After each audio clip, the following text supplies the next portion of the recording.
और अब खबर गाजियाबाद से, जहां पर गेमिंग ऐप से धर्मांतरण केस में बड़ा अपडेट सामने आ रहा है। यहां पर आरोपी शहनवाज भद्दो और अब्दुल रहमान के एक व्हाट्सएप चैट लीक हुई है।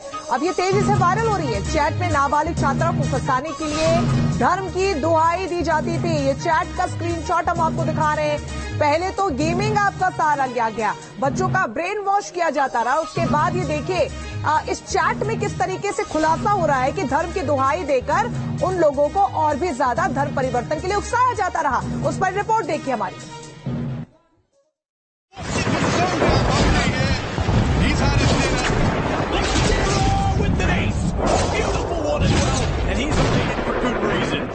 ब्रेन वॉश कर धर्म परिवर्तन कराने वाले इस रैकेट का असली सरगना शहनवाज उर्फ भद्दो लगातार पुलिस की गिरफ्त से फरार है।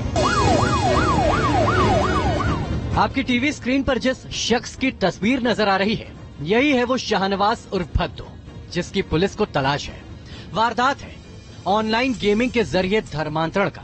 गैर मुस्लिम बच्चों के धर्मांतरण के आरोपी भद्दो को तलाशने के लिए पुलिस महाराष्ट्र के अलग अलग इलाकों में दबिश दे रही है। और इसी इन्वेस्टिगेशन से सामने आया शहनवाज के धर्मांतरण गैंग से जुड़ा एक सनसनीखेज सच। उत्तर प्रदेश, पंजाब, गुजरात, महाराष्ट्र और हरियाणा में भद्दो का नेटवर्क फैला हुआ था। ऑनलाइन गेमिंग के जरिए गैर मुस्लिम बच्चों को निशाना बनाने का इतने बड़े पैमाने पर रैकेट चल रहा था तो पुलिस भी सख्ते में आ गई और मामले की जांच जल्द ही एनआईए को सौंपने की खबर सामने आई। गाजियाबाद पुलिस के मुताबिक उन्हें ऐसी भी जानकारी मिली कि शहनवाज उर्फ भद्दो 400 से ज्यादा लोगों का धर्मांतरण करवा चुका है, उन्हें मुसलमान बना चुका है।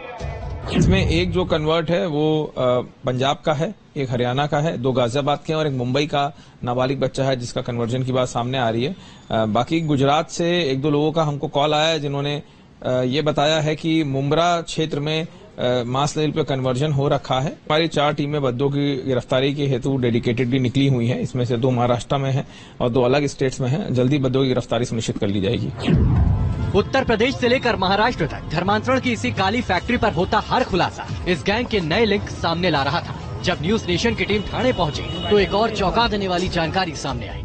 थाने में 2 युवकों के ऑनलाइन गेमिंग के जरिए धर्म परिवर्तन की बात सामने आई और इसी वजह से उठा सवाल, क्या गाजियाबाद की ही तरह शहनवाज थाने में भी गेमिंग के जरिए मुसलमान बनाने का रैकेट चला रहा था।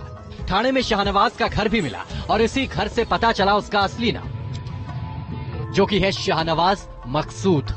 अपने गुनाह का खुलासा होते ही शहनवाज और उसका परिवार इस घर पर ताला डालकर फरार हो गया। 3 लड़के हैं, उनकी माँ है, बस और कोई भी नहीं। कब से बंदे घर है? ये घर ना 5 दिन से बंद है, अभी आज का 5वां दिन। परिवार में कितने लोग रहते हैं इनके? 4 जन है, 2-3 बेटे और एक माँ, बस। मैं तो समझी कि शादी विधि में गए हैं लगता ताला मार के, नहीं तो कभी ताला नहीं लगता इनके घर में, कभी किधर नहीं जाते ये लोग। पुलिस वगैरह कुछ आई थी? कोई भी नहीं आया।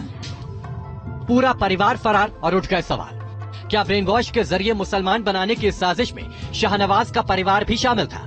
क्या शहनवाज की तरह उसके भाई और बहन भी इस रैकेट का एक हिस्सा थे? जब ऑनलाइन गेमिंग के जरिए मुस्लिम बच्चों का धर्म बदलने की इस साजिश से पर्दाफाश हुआ था, तब पता चला था कि गेम में चैट बॉक्स का इस्तेमाल कर गैर मुस्लिम बच्चों से संपर्क साधा जाता था। गेम जीतने के लिए उन्हें आयत पढ़ने के लिए मजबूर किया जाता था। आज इस साजिश से जुड़ा एक और बड़ा पहलू सामने आया। ऑनलाइन गेमिंग के माध्यम से धर्मांतरण कराने वाले मास्टरमाइंड शहनवाज मकसूद उर्फ भद्दो की उम्र महज 29 साल है। इस बात से आप आइडिया लगा सकते हैं कि 29 साल की उम्र में ही शहनवाज मकसूद कितना शातिर होगा, जिसने गेमिंग के माध्यम से नौजवान छात्रों का पहले ब्रेन वॉश किया और उसके बाद धर्मांतरण का ये गेम खेलना शुरू किया। सहयोगी हिमांशु जुड़ गया हमारे साथ पूरी खबर पर ज्यादा जानकारी के साथ। हिमांशु, ये जो चैट वायरल हो रही है, किस तरीके के मैसेजेस इसमें किए जाते थे? क्योंकि बताया जा रहा है कि धर्म की दुहाई दी जाती थी, क्या लिखा जाता था इसमें?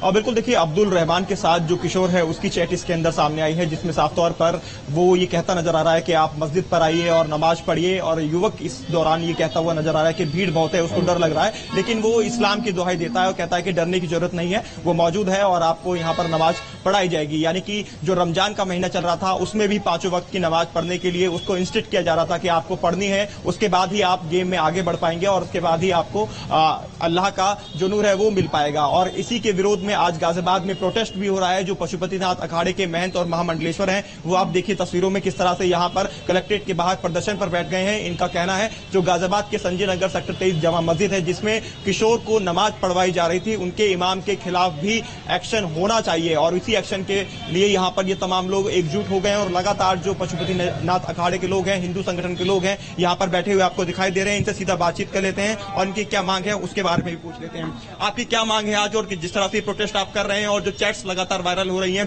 पूरे देश में ऑनलाइन गेमिंग के माध्यम से जो किशोरों को निशाना बनाया जा रहा है उसको लेकर क्या कहेंगे? देखिए, बच्चे खेल खेल में, बच्चे तो मासूम होते हैं, उनकी मासूमियत का फायदा उठाते हुए इन नालायकों ने उनको मस्जिद में बुलाया, वहां पर नमाज अदा करवाई, वहां अपनी ऐत पढ़वाई, उनका धर्म परिवर्तन किया गया।